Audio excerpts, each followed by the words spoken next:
as your secret code, it'll be $1,000 off. So on that note, I'm here with Bob Hormats.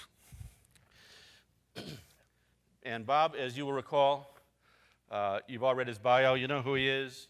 I was hoping that he'd be firmly ensconced in the White House by now. That hasn't happened. It could happen still. Not for 3 more years, anyway.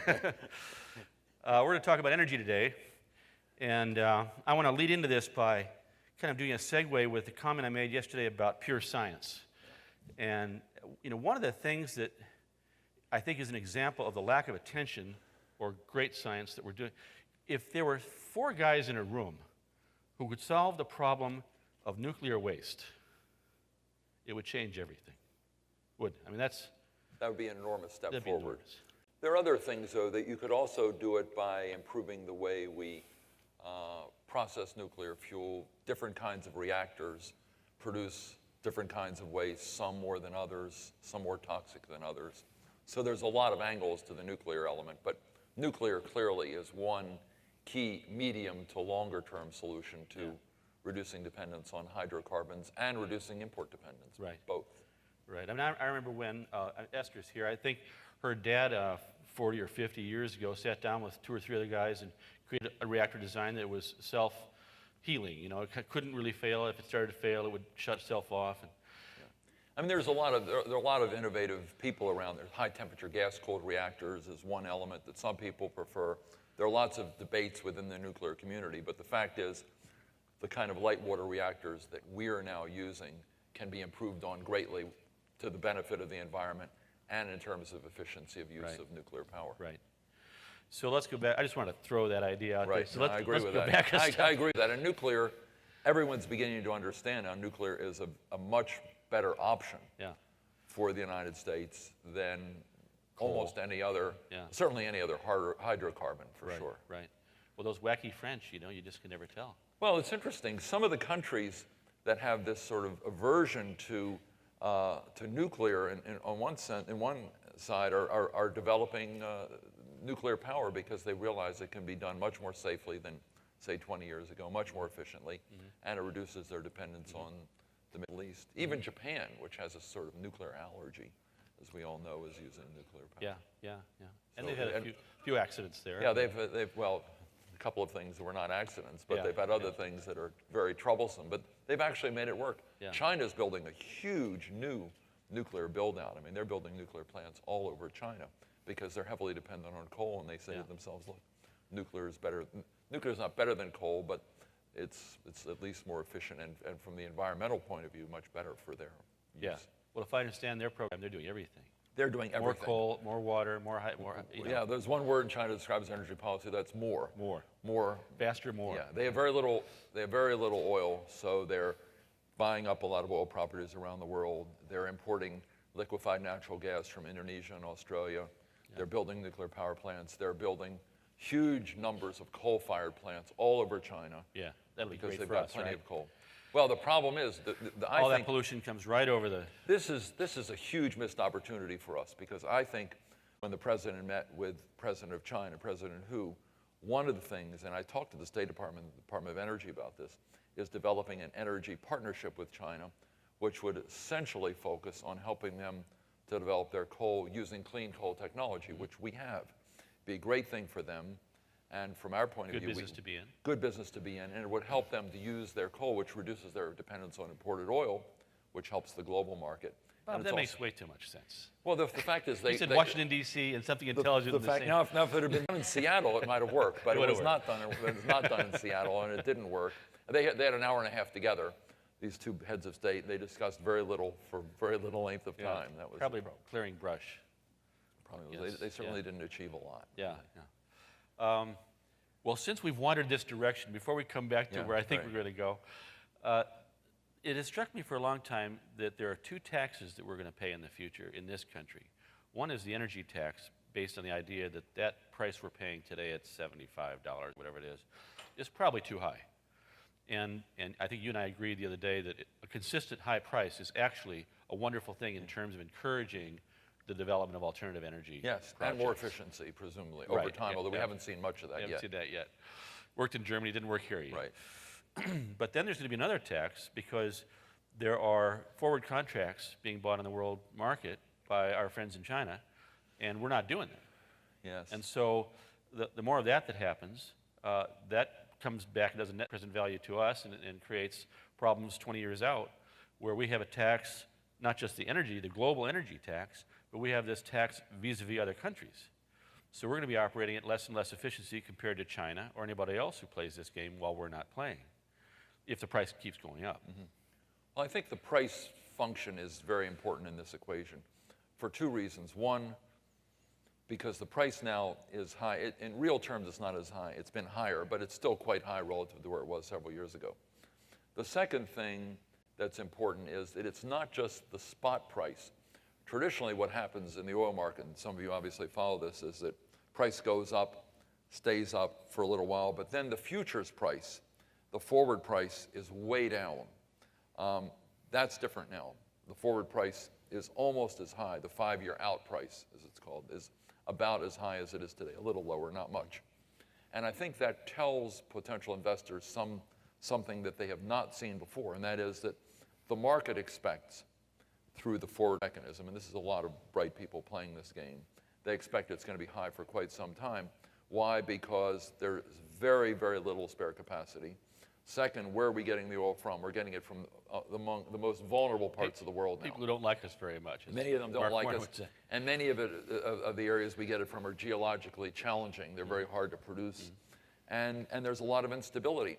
I mean, here's a little known fact. We import more oil from West Africa than we do from the Middle East today. And there's another fact. The security of that is at least as vulnerable. We have something in the order of 22 ships in the Fifth Fleet, which is the fleet in the Gulf, the Persian Gulf. There are 3 ships in that part of the Atlantic, and they're very vulnerable. You know, if a terrorist wants to really knock out oil, they tried in Saudi Arabia. If they'd succeeded, this was an attack a month ago, they would have knocked out 8% of the world's oil supply. That would have been catastrophic. Oil would have been $100 overnight before you woke up in the next morning. But that's pretty well protected. The area around West Africa is not well protected. Nigeria, these rebels take these platforms periodically. It's very vulnerable. So I think what we're going to see as a result of people looking out over the horizon is a lot of people saying, this now is a good place to invest your money with creative kinds of projects, right, with new technology, new conservation technology, new production technology, new technology for developing hydrocarbons, new technology for developing non-hydrocarbon kinds of fuels, or taking the new alternative fuels like biomass fuels and a whole range of these things and developing them in a much more energy and environmentally efficient way. So in my judgment, this is similar to the 90s. The 90s was a great period for innovation in the information technology area. And I think it still is. But I think this decade is a great decade for the development of very innovative ways of addressing our energy crisis. And I think we're beginning to see this. We're already seeing this. I do too. Do you see that there's a lot of transfer of process from the IT story to the energy technology story? I think a lot of, there actually is. I mean, I was up at MIT. They've got some very interesting work going on. In some cases, new seismographic technology is useful. A lot of the computerized technology that we used in the IT sector is now being, and the biotech sector is now being used in the energy sector to come up with new composites, new chemicals that help to process biomass in an efficient way. A lot of it, some of these are chemical procedures that really haven't been developed before, and a lot of it depends on very, very innovative use of computer technology. Yeah. And these scientists are sort of melding their expertise at the great centers. And MIT is one of the leaders, but and there's a lab, so they have 5 really spectacular projects.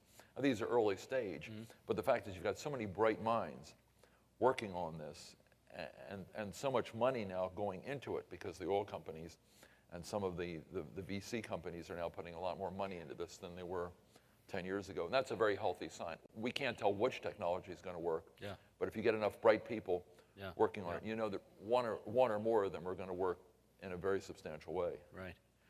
We have a friend who's been here at FiRe before, Martin Tobias, and he's not here this year. And the reason he's not here this year is he's gone through a personal revelation. he'll be back. But he's a tech guy. He's part of Ignition Partners, the VC group in Seattle. And he spent 2 years watching all these startups come by. And some guy came by with a biodiesel story. And he said, that makes sense to me. He invested with him. He became CEO of the company. And now they've created a mothership called the Imperium Renewables. And they announced last week they're going to create a brand new refinery up by Hoquiam, Washington on the coast, where they can bring in soy from all around the world on barges. They're going to create 100 million gallons of this stuff a year. And they've already farmed out contracts for 80% of it. That's what's different now from That's an 10 IT years guy. ago. Yes, Yeah. that's what's happening. Yeah. A lot of white people who developed their expertise in one area are trying to transfer that to the energy area. You didn't see this very much, a little bit, but not much 10 years ago. Yeah. Now it's very, very prevalent. And all the big research centers are doing work on this that was not being done years ago. Mainly because 10 years ago the price was very low, Yeah. and we had excess capacity, and no one thought you could make much money in it. Now they think you can make a lot of money. The environmental argument is very compelling for more efficient use of energy. And the national security argument wasn't there. That was pre-9/11. Now we know that a lot of the oil we buy, we pay for with money that's used by countries whose interests are not the same as ours, in many cases quite adverse to ours. Yeah. And that's an issue. Well, global warming has to be part of this, doesn't it? I mean, it seems to me something happened, 5 months ago, recently, Yeah. where we turned a corner, and I don't know whether it's that we got rid of the head of ExxonMobil, who was paying $5 to $10 million a year to create fake science, which he was doing, or whether some other sea change. Even George Bush has come up publicly and said now that human beings create this problem, which he wasn't saying before. So suddenly the debate's off the table, it seems to me, and everyone's accepted that this is a fact, that it's human caused, it's an issue we have to, and that really reframes the whole issue in terms of how important it is and how much investment should be made. Absolutely, and I think future younger generations are very cognizant of this issue. If older generations aren't, and the young people know this, they're quite aware of it. And the interesting thing, Sydney and I were talking about, in China, you have a very big environmental movement. They don't want to be putrefied by all this garbage that's put into the rivers of China. They're in almost all developing countries, whereas 10 years ago the notion was all these countries want to do is develop, all they want to do is create jobs, and whatever the environmental consequences are, doesn't matter. That's not true anymore. And you get a lot of these countries in India and China, I mean, the pollution, stripping the land, digging up mines and putting the effluents into the river, chemical factories that just literally dump chemicals into rivers. That doesn't go anymore. And there are lots of protests there. In China, there are lots of demonstrations, some quite violent, against environmental pollution. So that's an opportunity, again, in an emerging environment to do something. And American technology, if we capitalized on this, we can get the benefits, helps us on the trade side, but it helps us deal with the environmental issues, and it helps these countries to reduce their import dependence. So it's a great opportunity for us if we take the lead, which pitifully we have not done. Right. So nice segue into the next question. Do we need incentives, or are the price incentives enough? I think the price, I certainly wouldn't give the oil companies any more incentives like the last oil bill. But I do think that there are, some of this technology is very, very early stage technology and does require high risk. It is very high risk.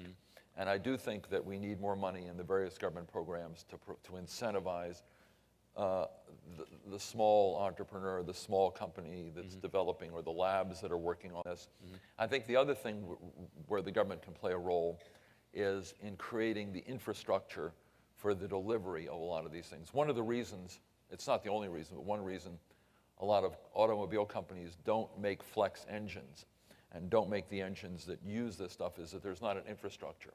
Yeah. Whereas if you were to have government incentives to create an infrastructure so that you can use the various biomass fuels and have gas tanks all around, then people see them. They won't use them right away, but then it gives them a comfort level that when and if they buy a car, these flex engine cars, they'll be able to have this stuff available. And I think that's a role the government can play. And the other thing it can do, it's going to have to lend Detroit money at some point, perhaps lend them some money to make the transition to these flex engines or these hybrid engines, either directly or through buyer incentives like they have on hybrids. Price subsidies or Yes, for a period, and also do things like, a lower parking fee for high efficiency cars, or let them use the HOV lanes, or give them a discount on. In New York we have Easy Pass, different varieties in different parts of the country. If you can create a lot of incentives using the price mechanism and providing the necessary infrastructure, you can make this transition. I mean, 70% of the oil we use in this country is transportation. It's really a transportation fuel, no factory. How much of that is airplanes? 10%, and 60% is cars. All right. Cars and trucks. Cars and trucks, yeah. But if you were to deal with that issue, and there are lots of creative ways of doing this. The states are very creative. They're much more creative than the federal government. If you go around and look at the various incentives the states are using now, and shine a spotlight on them, different states could learn from one another, and they could actually do a lot more. I was going to actually, you just anticipated my next one. No. So, we've seen Arnold do some pretty interesting things. Yeah. Kind of a surprising performance, I think. And on the West Coast, we've followed through. California recently changed the CAFE standards. The Fed said you can't do it. They said, the heck with you, we're going to do it anyway. And then Oregon and Washington said, we're with you. And so suddenly you have the entire West Coast kind of rearing up and rear legs and saying, the heck with the federal government. We're going to take this situation into our own hands. We're going to try to reduce emissions and go for it. A lot of states have come up with, in New York, we're developing incentives now to let people use HOV lanes if they have efficient cars, different kinds of incentives. New Jersey, John Corzine is thinking of doing similar things. And the one thing that California does to sort of, and not only California, they have these boutique blends. They have very complicated blends, and that does push the price up for the consumer because you have all these various blends.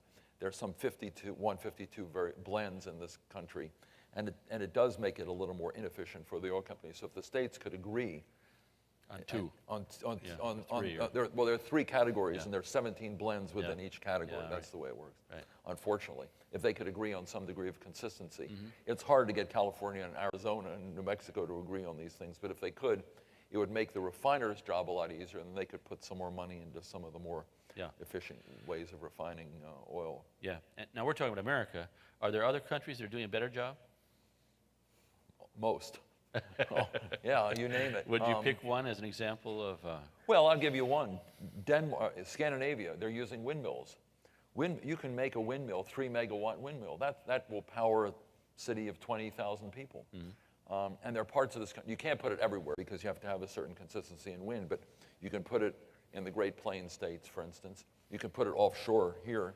But then again, we were trying to put some on Long Island, believe it or not, and the people said, oh, we don't like the real estate values. The real estate, there's these windmills, and they're very far off. They're not. It's not as if they're on the beach, but people don't like them because they interfere with the view. Well, hello. I mean, at some point you got to figure out you got to give somewhere. And windmills are very efficient, and they're non-polluting. They may not look perfect. I actually think they're rather attractive. But in the North Sea, you got them all over. You got them in Germany, Denmark, Scandinavia. So you could do things like that. And most countries also have higher oil prices. We complain about high oil prices. Everywhere Denmark around is the world. $8, right? Yes. Yeah. Scandinavia is very high. Germany, 5, 6, something like that. Yeah.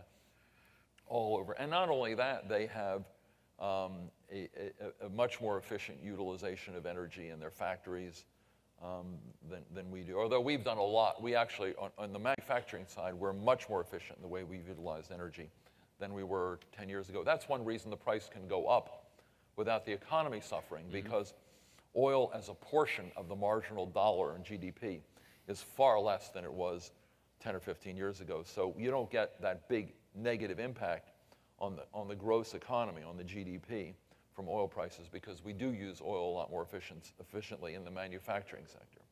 The car sector, we use it more efficiently, but the only problem is people buy big cars and then they complain they have to pay more for oil. What other things can we do to make this go faster? Are there programs? Are there policy things? Are there, how do we get this to become a cultural mandate instead of just a single? I think there are just a whole panoply of things that need to be done. I think people have come to recognize that these flex cars are a good thing. The hybrids, look, you know, Maybe you should define flex car for folks. a flex car is a car that you can put virtually anything that burns in your engine, and you can put gasoline, or you can put ethanol like E85. There are various blends of ethanol, or if you make it in a somewhat different way, and the chemistry of each of these is a little bit different, the physics a little different. You can burn other kinds of biomass, liquid biomass fuels in your car. So it burns gas and it burns all these other things. So the flex is that it can be both or a multiple of things. It's not all that easy, and I don't want to minimize it, but there's some engineering challenges, but it's quite doable. The other part of it is that you can have a hybrid E-Flex car, which essentially is a car that has, like a Prius. The Prius burns gasoline and it has a battery. And when the car is going, it charges up the battery. And then when the car is idling or going slowly, you don't need the gasoline. The battery runs the car and it delivers the power right to the drive shaft. It's a very efficient way of doing it. So instead of gasoline, you put in the Prius other kinds of blends. Or you can have another variant, which is you plug the car in at night and you charge it. Well, one idea is to just have a purely electronic car, which you stick in the battery every night, charge it in your garage or wherever you go. The problem with that is that the technology so far only allows you to drive that car on that battery charge maybe 40 miles, and Americans are not going to buy that kind of car. Bert Rutan is the only guy I know who really likes that idea.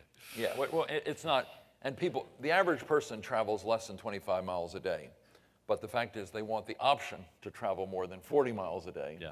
And if they have to come and plug it in, and if you live in an apartment house or some other area in the city, it's very hard to stick your car in a plug. I mean, it's doable, but people are not going to buy that. But if they have that option plus the flex option, then that may sell and be a more versatile kind of car. And these are all doable. These are not futuristic technologies. These are very doable technologies. And in fact, some of them are developed. And cars in this country are already, there's something like 200,000 cars in this country that have flex engines already. So I want to draw a line in the sand here for a minute, because you just said something which I think is critically important. While we talk about what's the big answer that'll take us 20 years or 30 years to figure out, maybe it's an all fuel cell car or it's a fuel cell hybrid car or something.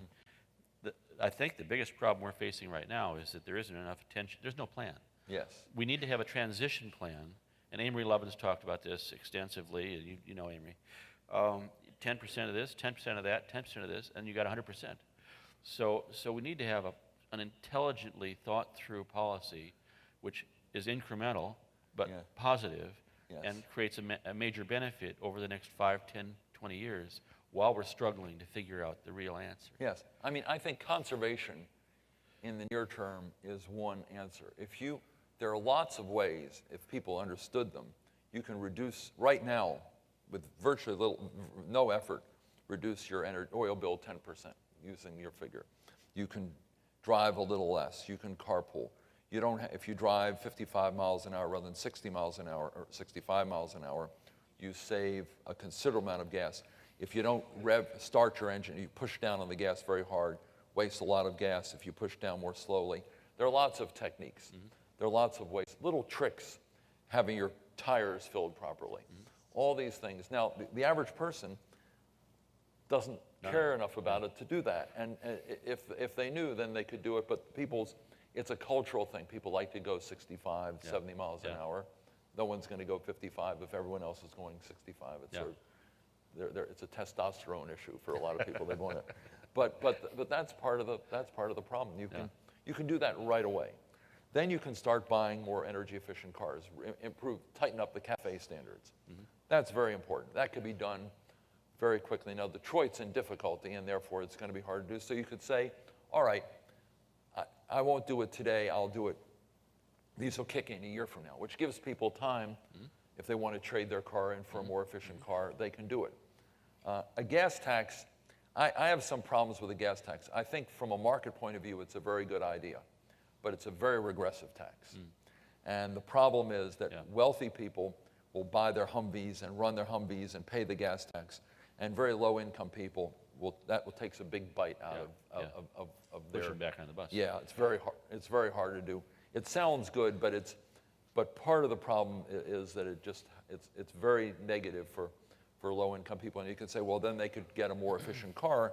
If you're going to do it, you should give people a lead time of a year or so before you put it in, to enable them to make the adjustments in their automobile. In China, I noticed, and I think this is true in a lot of places, partly because of traffic issues, but I suspect money issues, that about half the people are on motorcycles of some kind or other, or scooters. Bicycles, yeah. Yeah, Right. bicycles, scooters, motorcycles. Yeah, right. And they go right through traffic, and they get where they're going, and they park on the sidewalk. And, you know, it's a pretty good deal, I think. Right. And of course, the mileage is unbelievable. Yes. And I wonder if there's some way to get people. It's not as safe, I guess, as being in a car, but people. Yes. To get Americans to do that. Yeah. In Holland, they do that. In some of the European countries, Yeah. they do that now. When prices get too high, they take their bikes. But Yeah. it'd be hard in New York City. I wouldn't want to drive a bike in New York City or a Long Island Expressway. So, or any of these expressways out here for sure. So, I don't think that would. But I do think there are ways of doing it.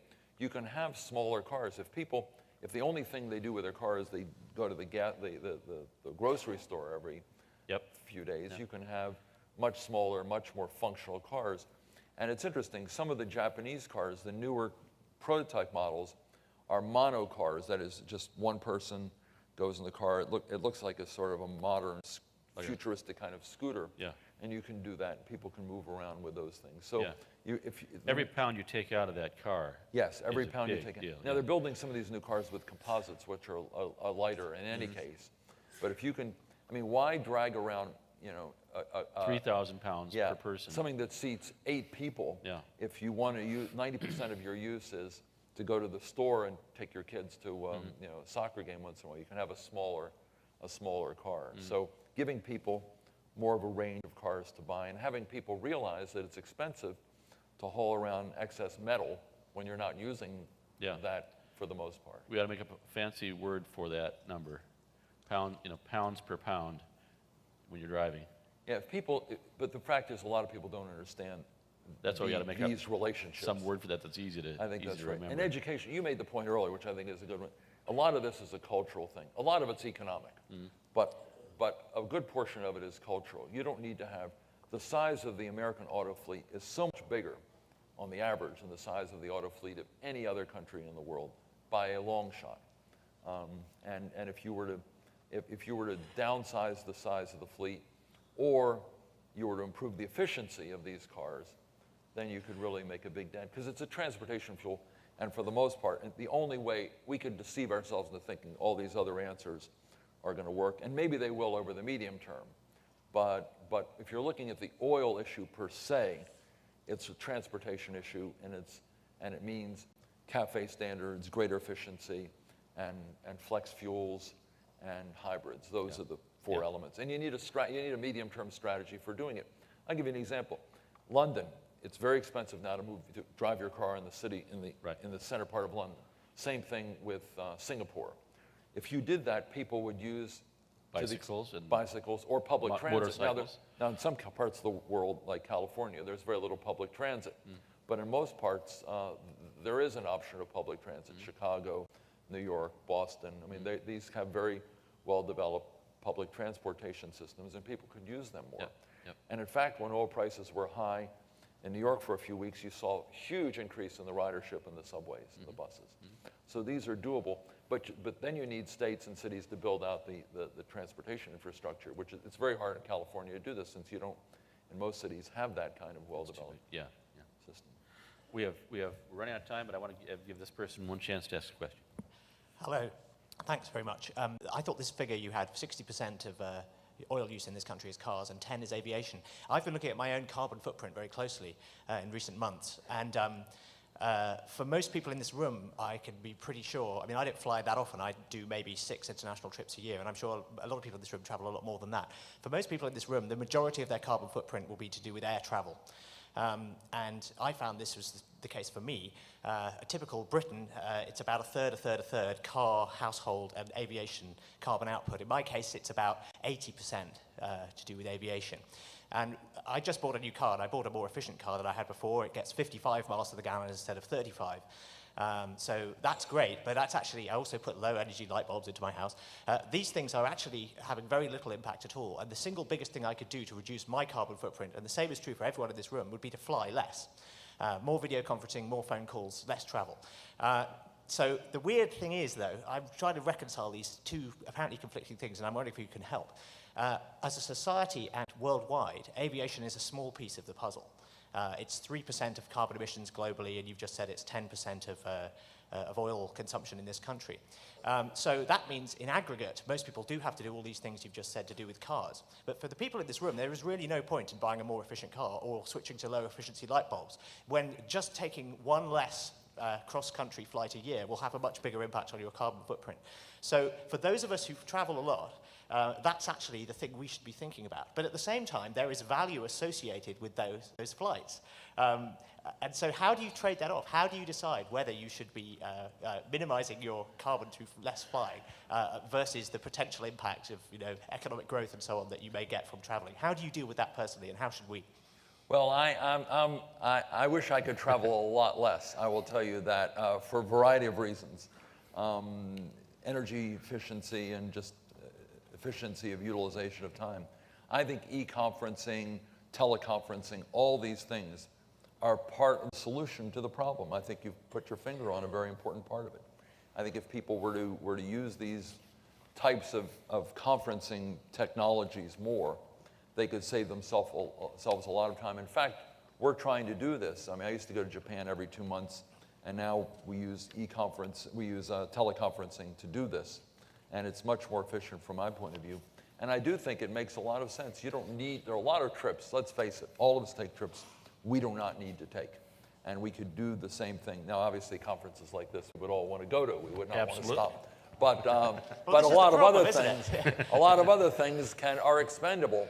And I think again, it's part of the price mechanism. If the price of jet fuel goes up and the price of transportation goes up, then companies are going to say to their employees, look, is there a way you can avoid this trip? Can you do it by teleconferencing? And I think there will be more of that. I do think there's no one answer. There's no silver bullet, and that's part of the answer. I think, among other things, it does address that issue, and then there won't be as many jet flights, and there won't be as much fuel utilized. Well, I suppose I just want to make the point that for people in this room, fewer flights is the single biggest thing you can do. Don't bother buying the Prius. Stay home, but don't drive either. Okay. Thank you, Bob. Thanks. Thank Thanks. you.